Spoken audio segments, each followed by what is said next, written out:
ते बिस्लरी काढली सुरुवातीला पाण्याच्या बघाय वाटले, ते बिस्लरीवाला बी येड्यात काढलं सुरुवातीला. परंतु त्या बिस्लरीच्या संचालकाला स्वतःवर एवढा मोठा विश्वास होता, तो म्हणायचे लोक एक दिवस बाटलीत पाणी पितील.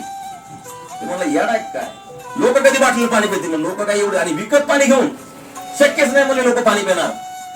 पण त्या बिस्लरीच्या संचालकाला माहिती होतं, त्यांनी काळ ओळखला होता, भविष्यामध्ये पाणी लोक बिस्लरीनं पाणी पितील. त्यांनी स्वप्न पाहिलं होतं आणि मग त्यांनी बिस्लरी चालू केली. मित्रांनो, बिस्लरीवर अजून सुद्धा तारीख लिहिली बघा, खूप 1900 काहीतरी तारीख आहे, खूप जुनी तारीख आहे त्याच्यावर लिहिलेली बिस्लरीची. पण त्यावेळेस देखील त्या संचालकाला येड्यात काढलं होतं. तुम्हाला माहितीये का, आज बाटल्या अनेक वेगळ्या कंपन्यांच्या आल्यात, पण तरी लोक बिस्लरी म्हणतात त्याला. अनेक वेगवेगळ्या कंपन्यांच्या बाटल्या आल्या बरं मार्केटला पाण्याच्या, आता वेगवेगळे ब्रँड आहेत पुण्यामध्ये, कुठे बी जा.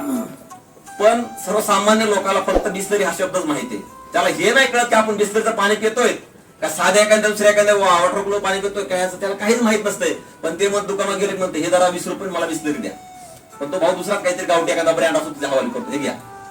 म्हणजे बिस्लरी एवढी मोठी फेमस झाली कारण त्या व्यक्तीनं त्यावेळेस स्वतःला ओळखलं होतं, स्वतःच्या ओळखीवर त्याला विश्वास होता. जगाने कितीही वेळात काढलं पण तो खचला नाही, तो थांबला नाही आणि त्याने काम चालू केलं बाबांना स्वतःवर. आणि एक दिवस त्यांनी हा मोठा ब्रँड तयार केला बिस्लरीचा.